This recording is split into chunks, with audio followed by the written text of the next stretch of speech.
2023, more than 21,000 Palestinians have been killed, a death toll that stands today at more than 34,000, with thousands more still missing.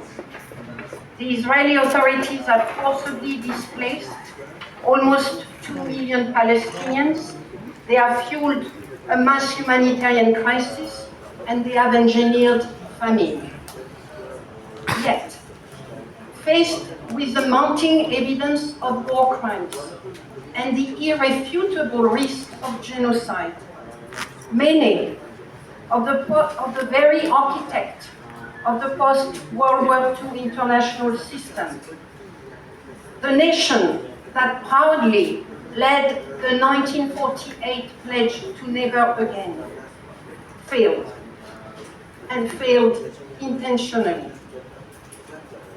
The United States paralyzed the UN Security Council over months, vetoing desperately needed ceasefire resolution, and in a grotesque display of double standards, given their well-founded protestation about war crimes committed by Russia and Hamas, the USA, UK, and Germany continued to shield and harm Israel.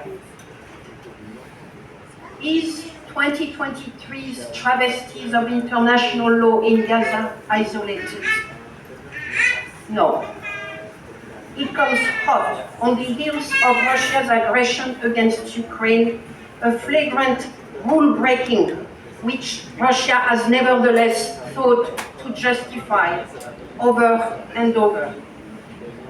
Russia's forces perpetrated tortures and other ill treatment against prisoners of war, launched indiscriminate attacks on densely populated civilian areas, and inflicted vast environmental devastation.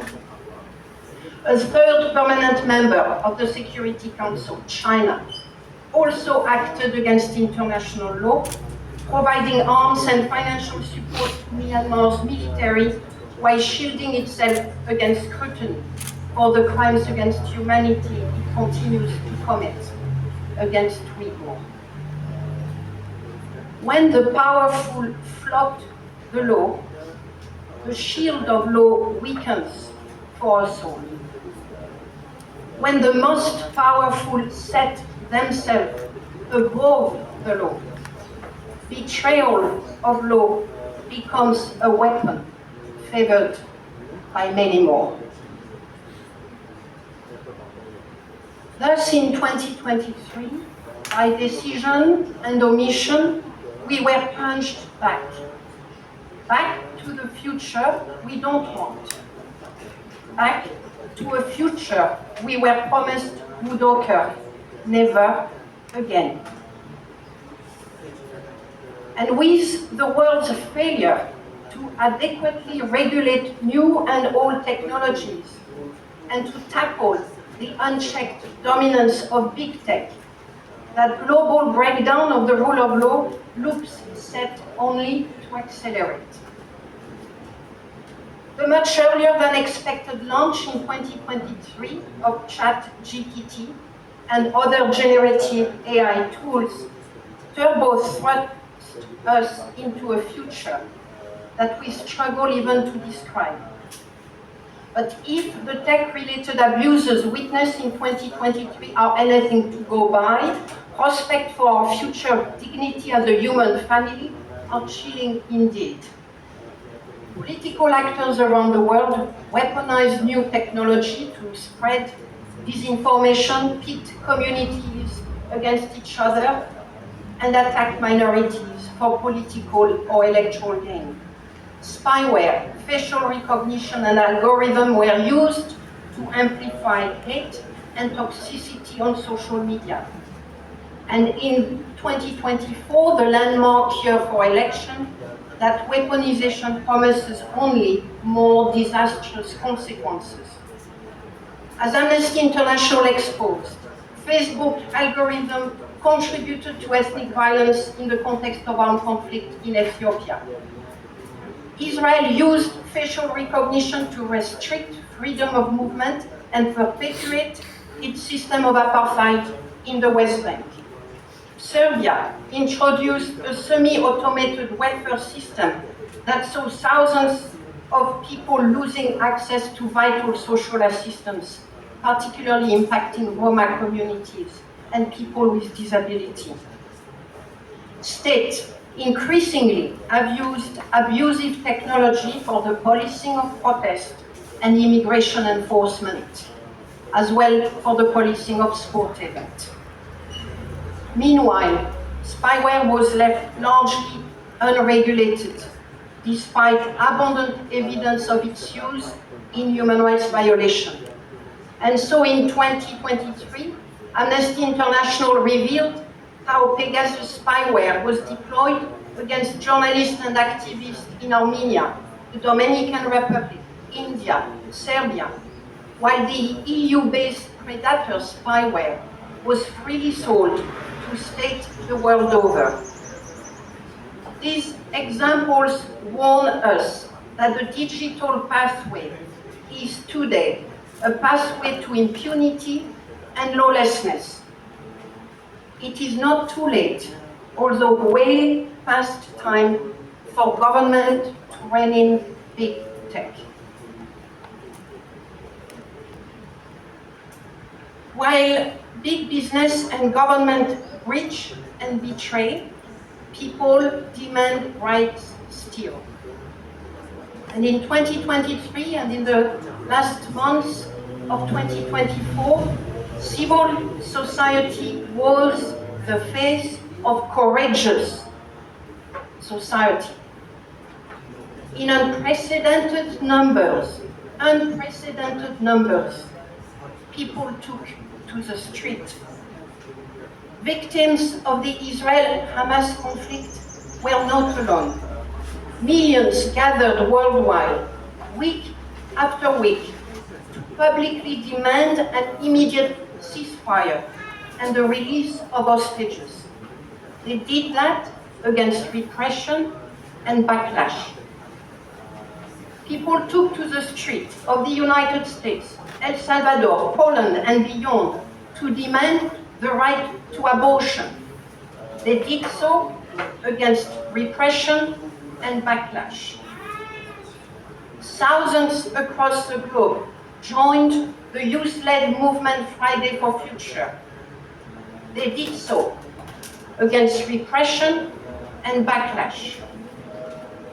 And although COP28 fell short of achieving what our planet needs, the agreement to transition away from fossil fuel was the first time a COP decision mentioned fossil fuel.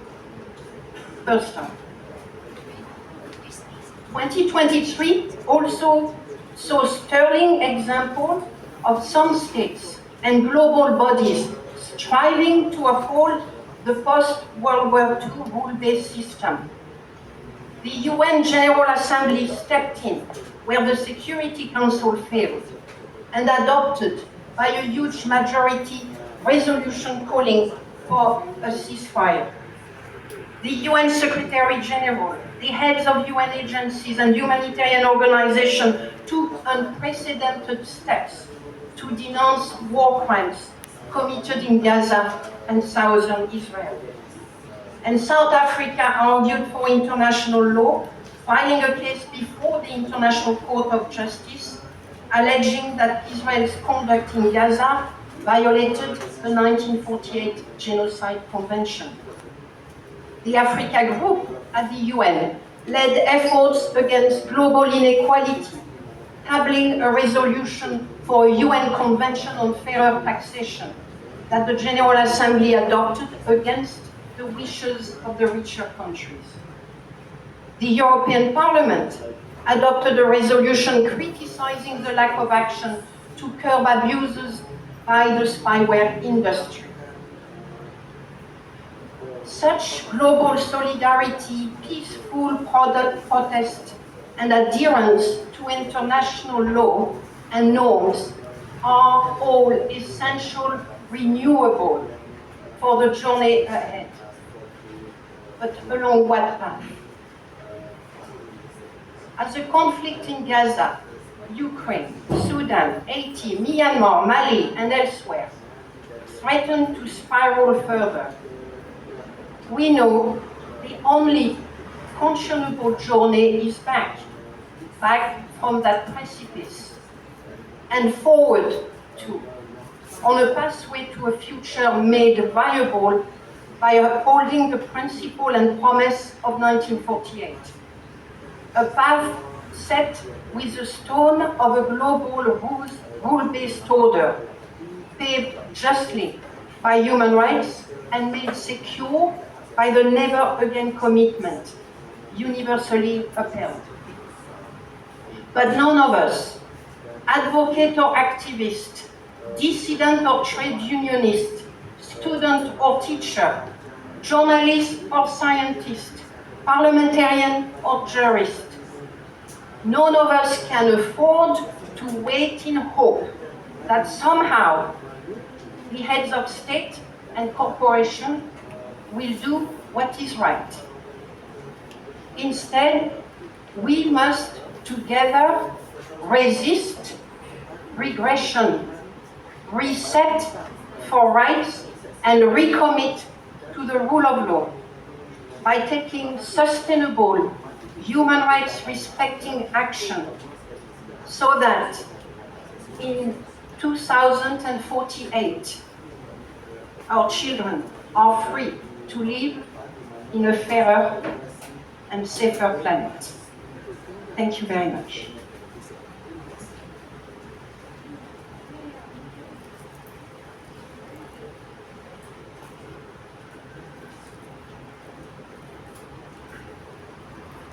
Over to you, Depose. Thank you very much, Agnès.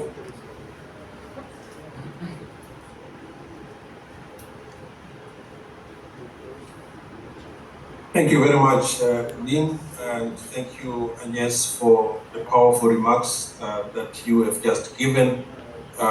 It's afternoon here where I am, so afternoon, friends. It's not particularly a good afternoon given the state of the world that we are describing.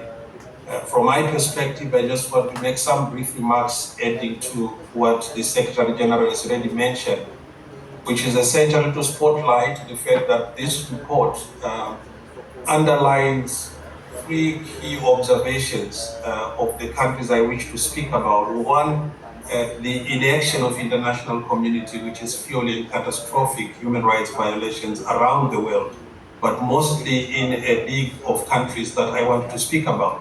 Second, that there are whole countries and regions and communities that are being ignored by the international community out of the headlines, which are being rendered as forgotten crises.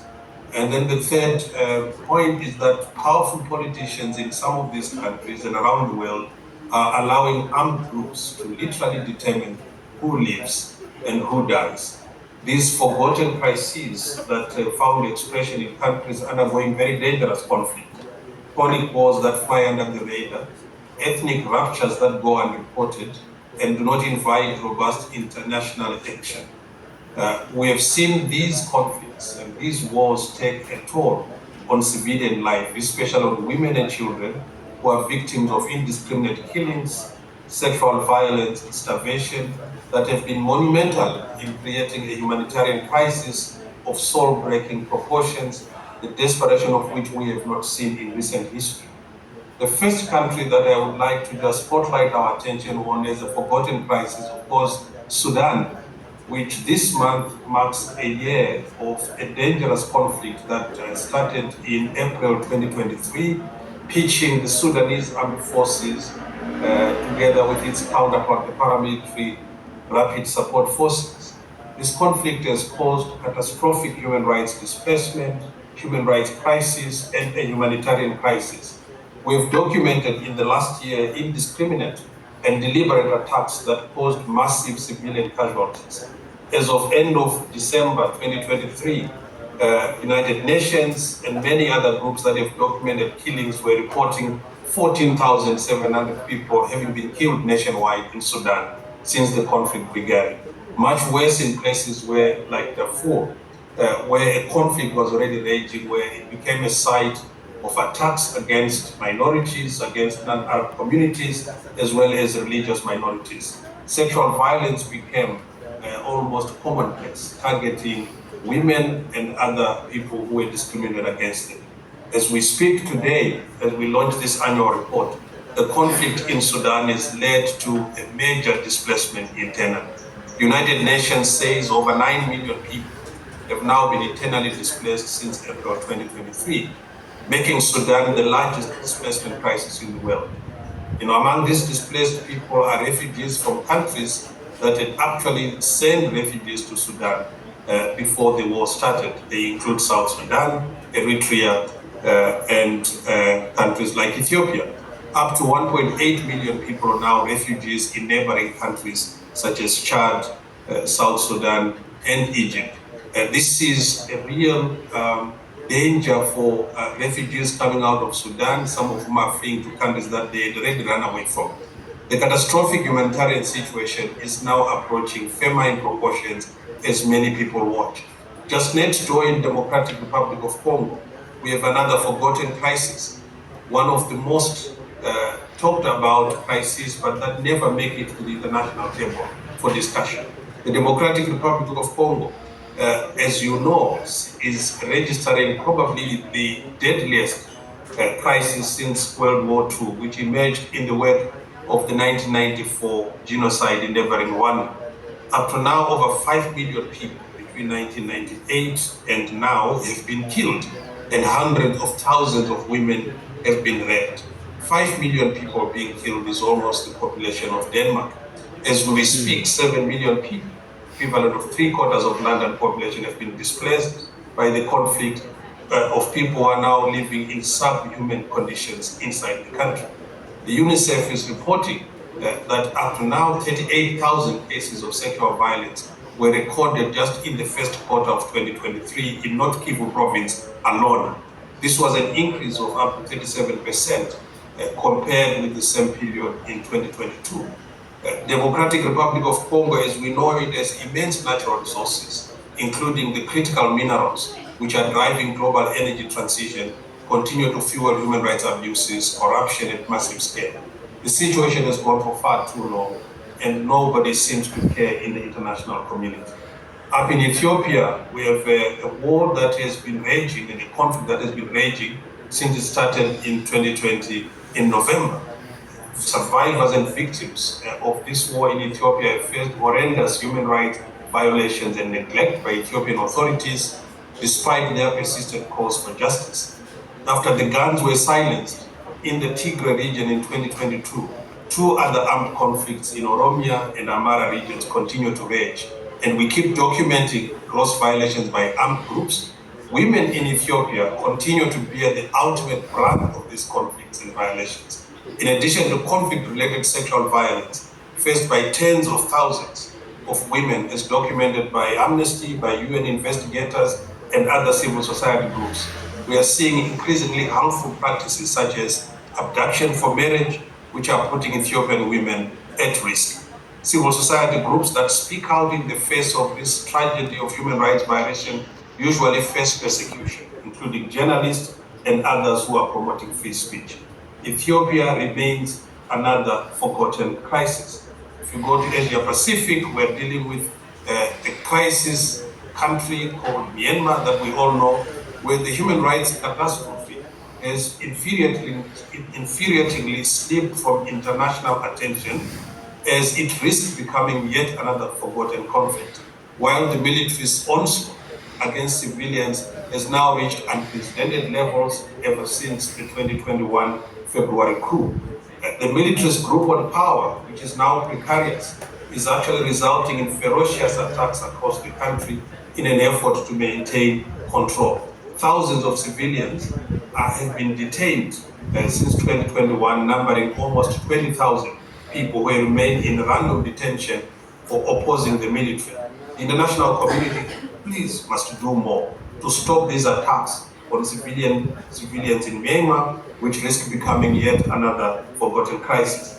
Lastly, we all know the country we call Afghanistan, which has been taken over by the de facto authorities, the Taliban, who have ruled that country with an iron fist, targeting in particular women and girls who live as second-class citizens, silenced and rendered invisible by a combination of atrocious and systematic violations that are targeted at mainly women and girls who now face new wave of violations in addition to ones that they've experienced before. In 2023, the Taliban further intensified its oppressive policies towards women, girls, the LGBTIQ community, and religious minorities. Yet the response from the international community has continued to be muted, inadequate, and almost hopeless. In these countries that constitute a phenomenon I'm calling the forgotten crisis, we're really recalling, inviting the international community, global leaders, to once again please show leadership in tackling the justice deficits, in protecting civilians, in ensuring that we end the phenomenon of sexual violence and end the phenomenon of gender apartheid that we almost see now taking root in Afghanistan. This is something that Amnesty International partners and the media have reported on and have called for, and we spotlight this today in this press conference. Thank you.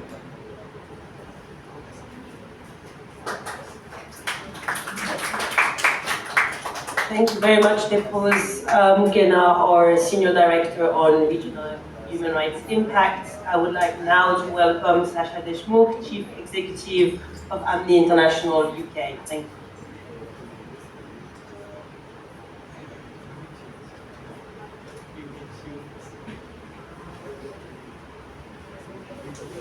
Thank you. Welcome, everyone. I'm Sasha Deshmukh, Chief Executive of Amnesty International in the UK, and I'd like to say a little bit about the state of human rights in the UK for those of you interested in this country in particular.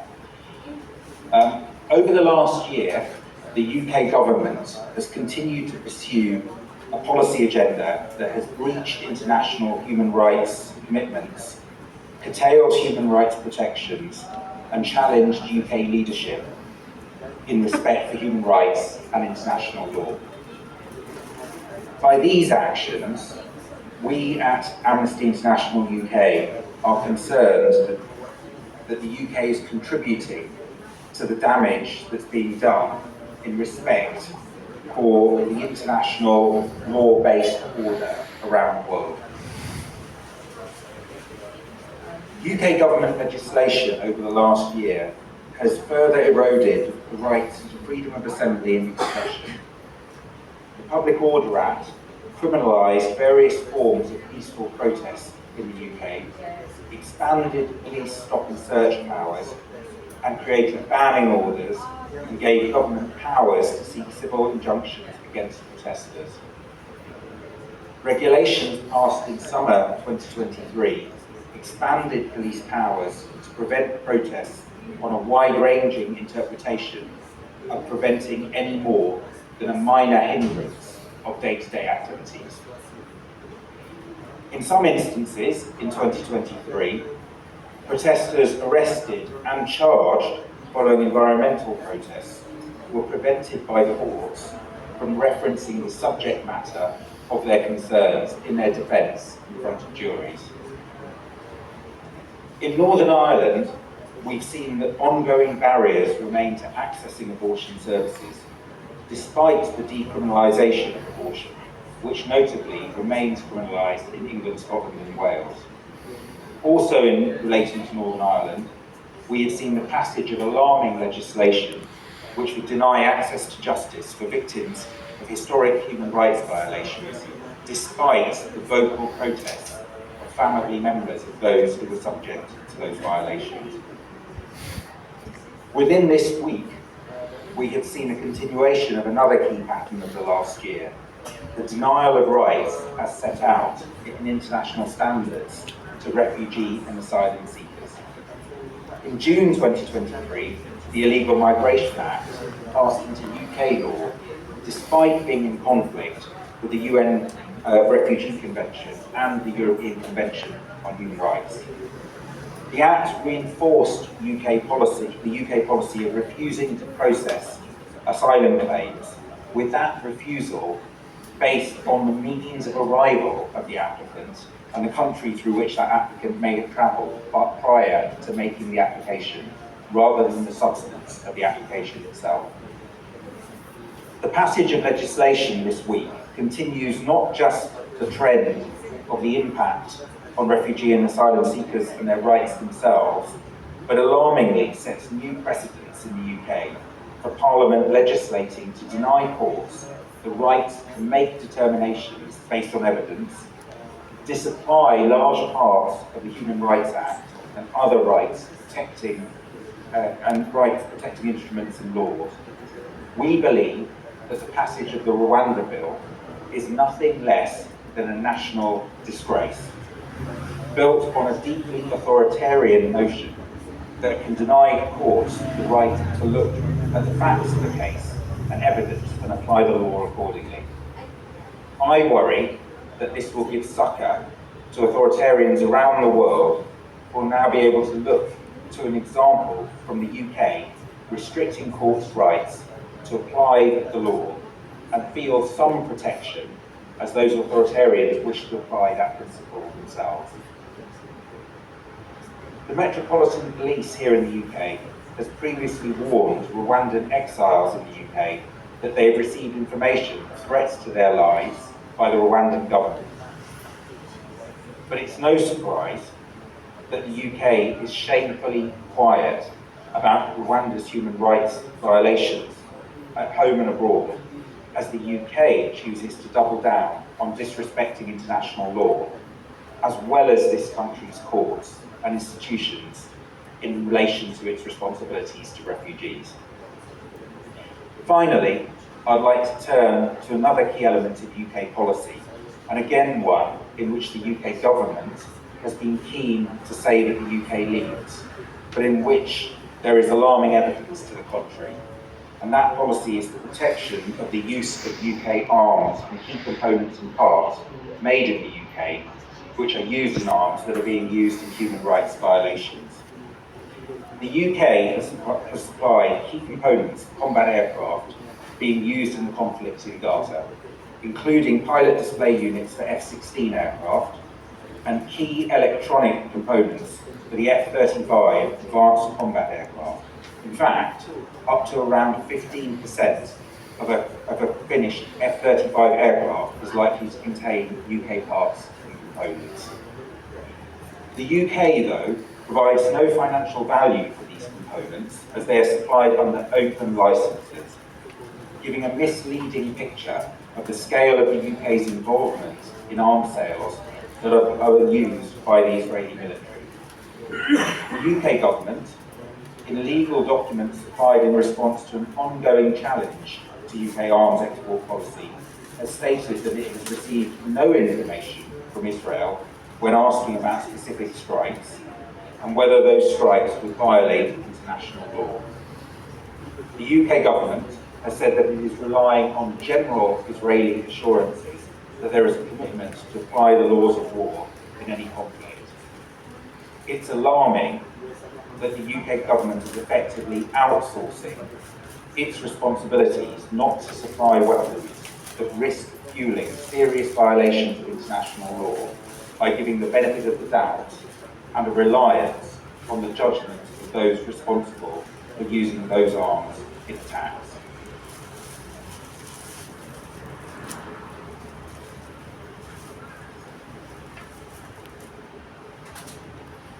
Thank you very much to our panelists, Agnes Kalama, Depose Mukena, and Sasha Deshmukh, for their in-depth presentation of the human rights challenges we have been facing and we continue to face across the globe.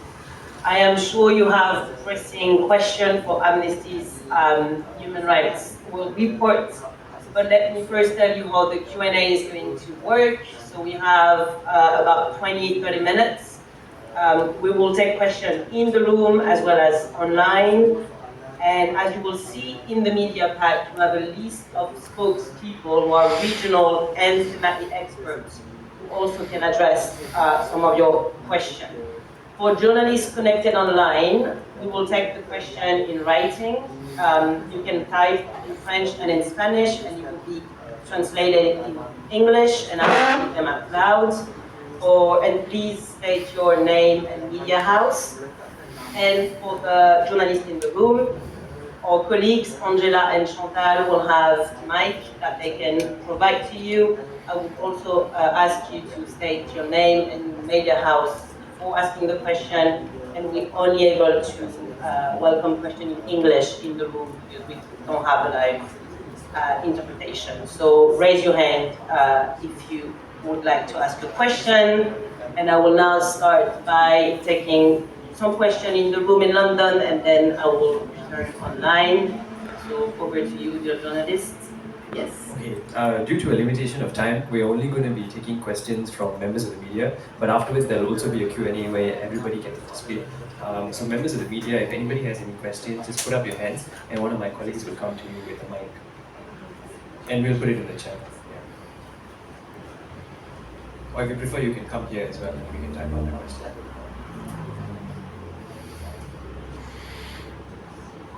Something seems to be stopping, something seems to be holding back Amnesty from directly alleging genocide. What is that? No, the Genocide Convention is an extremely complex convention. The threshold for demonstrating genocide, and in particular genocidal intent on the part of Israel, is a difficult threshold which demands time. The ICJ itself has not yet ruled as to whether it amounted to genocide. It has spoken of the serious risk of genocide. So as a human rights organization that is committed to upholding the highest standard of accuracy and impartiality, we are taking the process of determination of whether or not this amounts to genocide very seriously. And we will take the time required in order to reach a conclusion that cannot be faulted. And I will say that this is what we've done with many complex pieces of work, such as the one we did on Israel apartheid, system of apartheid. It took us several years to accumulate the evidence and the legal analysis that was needed in order to conclude without any doubt that Israel was practicing a system of apartheid against all Palestinians.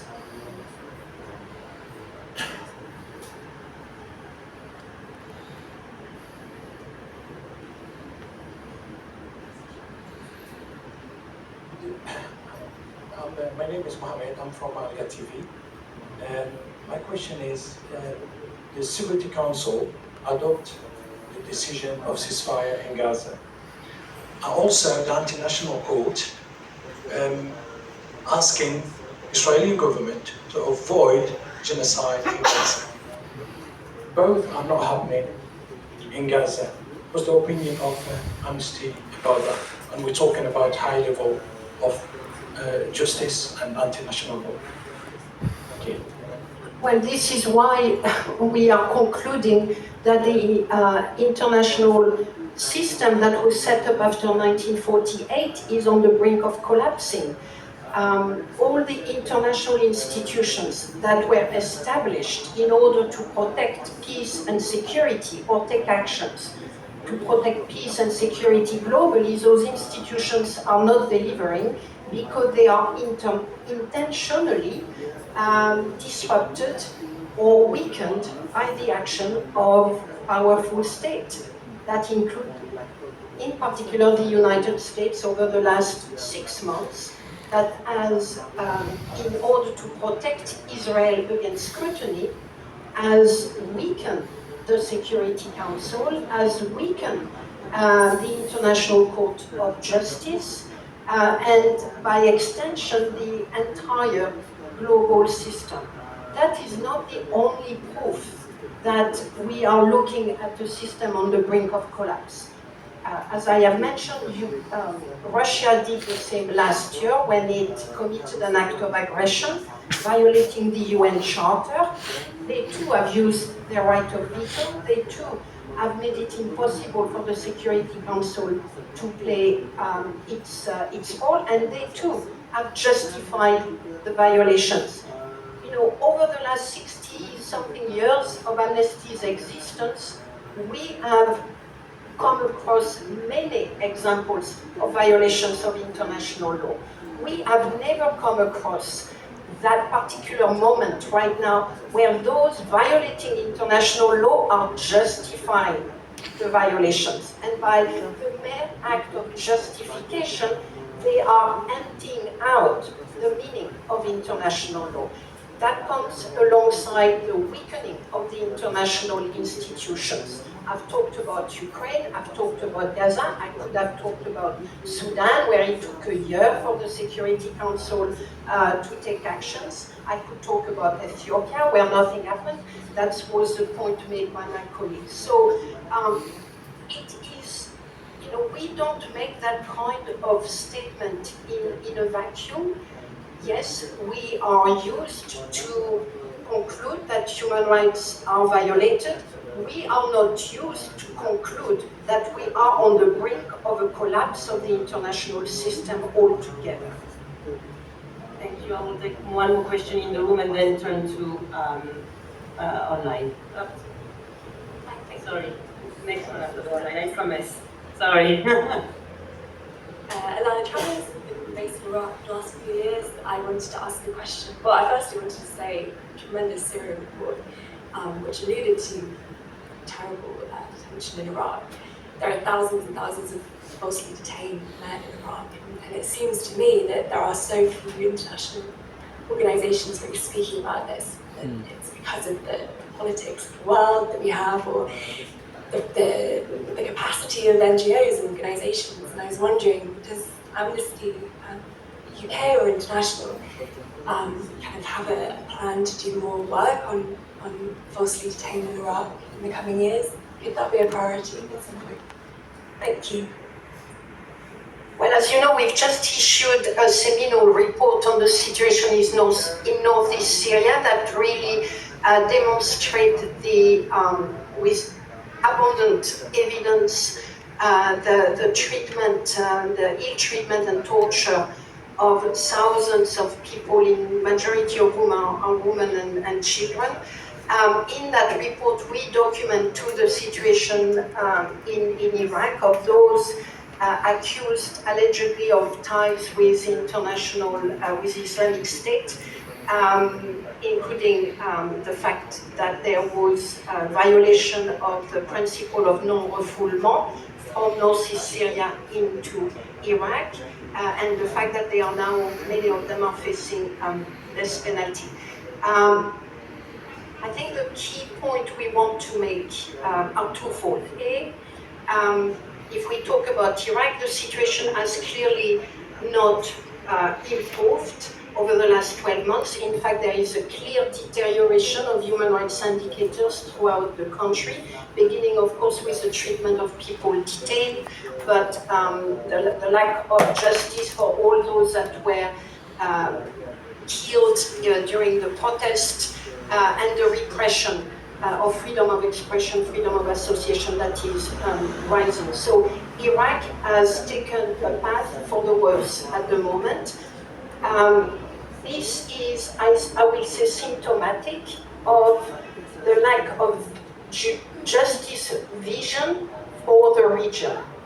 The coalition forces led by the United States has fought the Islamic State as something that was probably much needed given the scope of the violations committed by the Islamic State, including, according to the UN, genocide.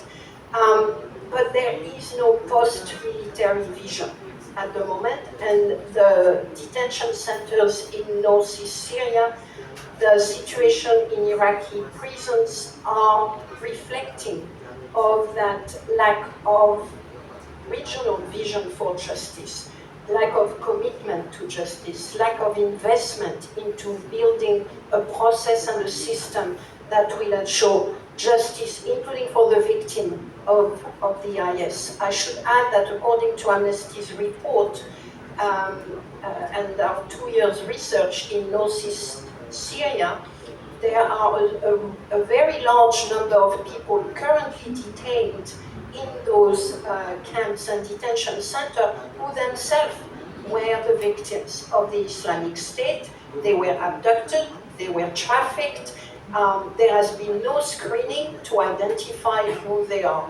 So the injustice that we are currently overseeing in Northeast Syria and Iraq knows no boundaries. It touches on people allegedly involved with the IS, and it touches as well the victims of the IS. Thank you. I would just like to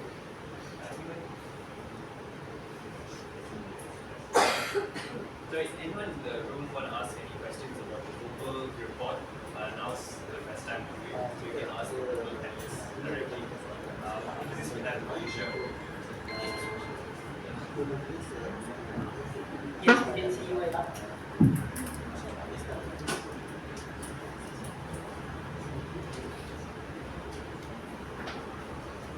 No? Mute? Okay. Then we go to a question online, and then I won't forget you, sir, I promise. We have a question on artificial intelligence from El País. The report states that artificial intelligence represents a threat to human rights and needs to be regulated.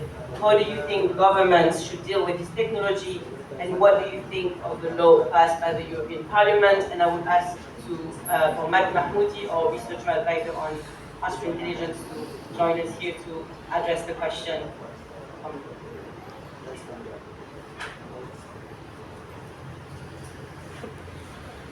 Thank you for the question, and thanks for coming. So we have a number of examples, according to our research, that has shown that artificial intelligence technologies globally have been rolled out in a way that flagrantly violates international human rights law, and also by design at times are incompatible with international human rights law. Technologies like that includes AI-driven surveillance technologies like facial recognition. We know this technology is incompatible with the right to privacy, the right to equality and non-discrimination, the right to freedom of peaceful assembly and the freedom of expression. And we've seen how in the occupied Palestinian territories, as Agnes alluded to before as well, it's being used to reinforce arbitrary restrictions on the freedom of movement and to perpetuate a coercive environment that's intended to move Palestinians out of areas of strategic interest to Israeli authorities. The fact that these technologies have not yet been banned, the fact that we're witnessing automated decision-making systems being used to penalize people for either being in poverty or having racially minoritized and marginalized backgrounds shows us that we're in no place to accept the evolution and acceleration of AI technologies that we're currently witnessing without the adequate legal safeguards to ensure that people are protected. What we've seen in the EU AI Act signals that there are some efforts being taken in ensuring that protections are in place to, for example, ban certain uses of AI-driven surveillance technologies, but the Act does not go far enough in ensuring that people are protected from the very worst cases and the very worst technologies that aren't compatible with international human rights. Facial recognition being one of them, of which Amnesty has consistently called for a blanket ban on the usage of facial recognition for mass surveillance and identification. I hope that's helpful. Thank you very much, Matt Mahmoudi. And now, sir, your turn, I promise. It's Abdullah from Al-Arabi TV, Qatar, Doha. I have two questions. The first for you, Dr. Kalamar. You mentioned that after October 7th, after the Hamas attack against Israel, Israel have launched a full-scale war in Gaza, killing thousands of people. In fact, do you think that the right time for the starting of this conflict, as I believe this conflict was starting many, many years ago? And you use also the word Israel-Hamas war. Do you think it's the right war? It's not just against Hamas, it's not against all Palestinians. So my second question for you, Mr. Sasha. Well, you mentioned clearly that UK is involved on arms aid to Israel, especially the part of F-16 and F-35 fighter jets. If you have an evidence, why didn't take an action, a legal action, against UK governments? Thank you very much. Yes, you're absolutely correct. The conflict has a context that way predate October 7. The report that we are launching focus on 2023. This is why we focused on what happened in 2023, but there is absolutely no doubt that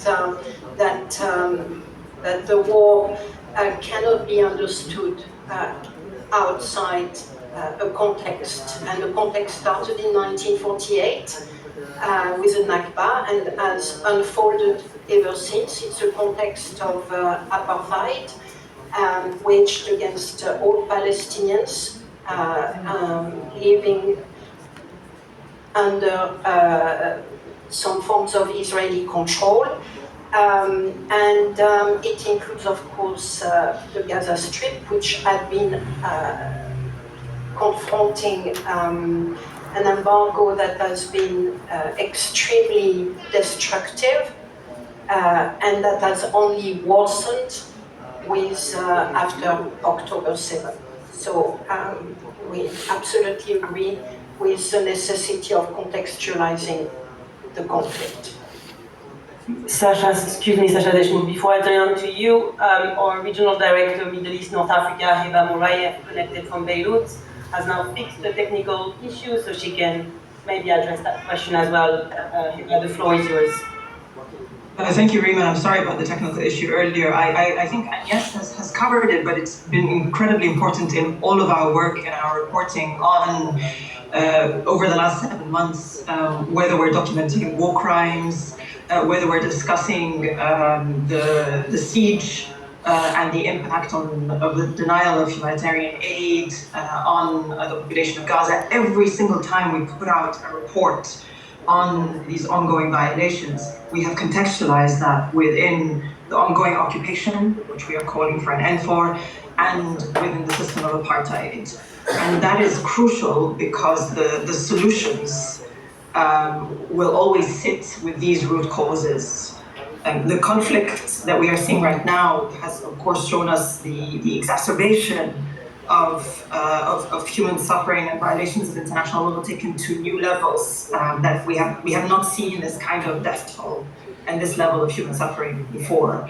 But the broader context and these root causes of apartheid and occupation are where the solutions lie, ultimately in respecting international law. That is what gives us a pathway forward. Thank you, Eva. Sasha. Thank you. In relation to the question, Amnesty International UK is seeking for courts, alongside other human rights actors, I should say, including human rights organisations from the Palestinian community. We are seeking for courts to consider our evidence in relation to UK arms exports. It is something we actively want. We are dependent on the court accepting that it accepts our locus standi in relation to providing that evidence and that of others. I am concerned, deeply concerned, at the UK government's of whether the UK government will have an approach that seeks to try and reduce the transparency of courts to make that judgment and tries to delay that judgment by every legal tactic possible. But we, alongside other human rights actors, are very much trying to see the proper enforcement of arms export laws in relation to arms that could be being used with very strong evidence for human rights violations. Thank you, Sasha. I can take more questions in the room now. Everyone is being shy. Surprised.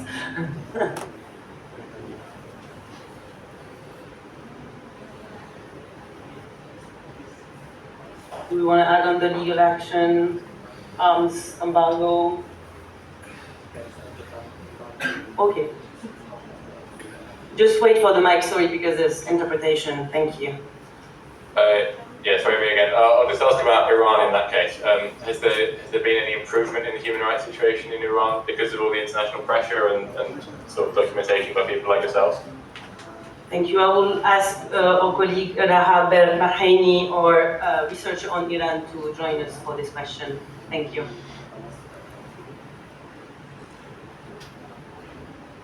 Thank you for your question. The situation of human rights in Iran has not only not improved, it has drastically deteriorated since the aftermath of the Women Life Freedom uprising.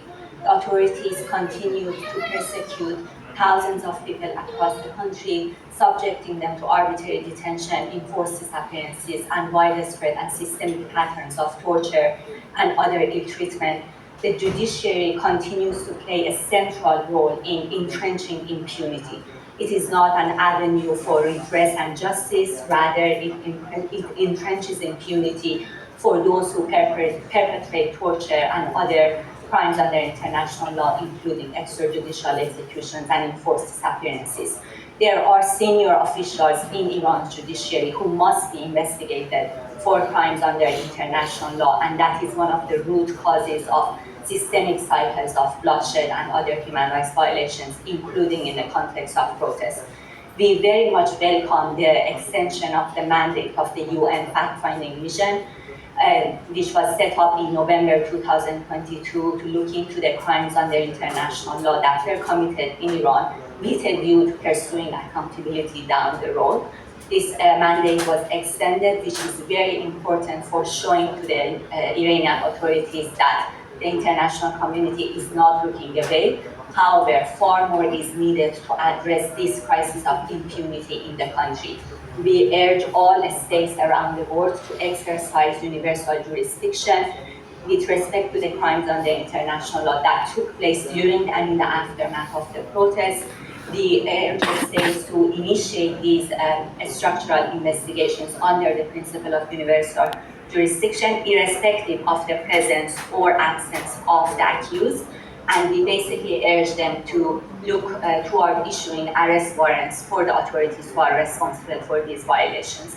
We also believe that in addition to this fact-finding mission that was just focused on the protest, we need a permanent investigative and accountability mechanism on Iran with a view to gathering and consolidating evidence and pursuing justice at the international level for these crimes under international law that have long been committed in the country and have gone unaddressed and unpunished. Thank you very much, Raha. I need the microphone for the gentleman here. Hi, Reese from Al Jazeera. A question for Dr. Kalamard. You say in the report Israel has a flagrant disregard for human life and international law. The ICC are said to be, or rumoured to be, considering an arrest warrant for Benjamin Netanyahu. What would you say to that? Well, I mean, I will wait for the arrest warrant to come about. We have been requesting or demanding that the International Criminal Court act on the many violations in Israel IOPT for years. So if an arrest warrant comes, we will be welcoming the fact that the International Criminal Court has finally acted on its mandate, something that is long overdue. We will welcome the fact that the chain of command has been well considered and integrated, including at the highest level. We will welcome the fact that the highest level of the government has been identified as responsible for the violations committed. It will demonstrate that they have the evidence required. Amnesty International welcomed the ICC steps and indictment of Putin in the context of the wars of aggression against Ukraine. We believe that the International Criminal Court has a major role to play in upholding international rule of law and in ensuring accountability of all those, including those that are elected officials, but right now there is nothing, so it's a bit premature. Thank you. We can take more questions in the room, and please state your name and media house. I think we're going to step out of the Zoom call now and continue with the rest of our program. Before that, we're going to take a 10-minute break. There's some tea and snacks being served outside, so please help yourself. Also, just I'm going to take this opportunity to quickly remind everyone that we have a solidarity action booth for Israel. We're calling for a ceasefire in Israel and also an arms embargo in Sudan. So if you haven't yet, please come and check it out and take action. There's also an art exhibition upstairs depicting police violence and custodial deaths. We'll be back in 10 minutes.